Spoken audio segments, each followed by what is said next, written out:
Hi guys! Pag-usapan lang natin to. Kadalasan kasi nangyayari to na yung isa nating ay hindi pa natin kilala, hindi pa nating naging kaibigan, hindi natin naging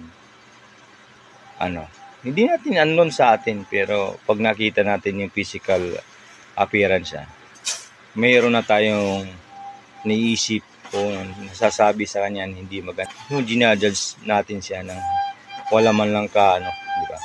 Kaya iwasan natin yan guys. Kasi hindi mo alam kung sino siya, di ba? Baka magulat ka. Sasabihin mo iba siya sa yung lagi nakikita. Yung pala nagpalit ng hangin o nagpalit ng sitwasyon. Yung sinasabihin mong tao, napunta ka sa kanyang sitwasyon. Ano kaya ang magiging reaction? Kasi sabi nga, bilog ang mundo.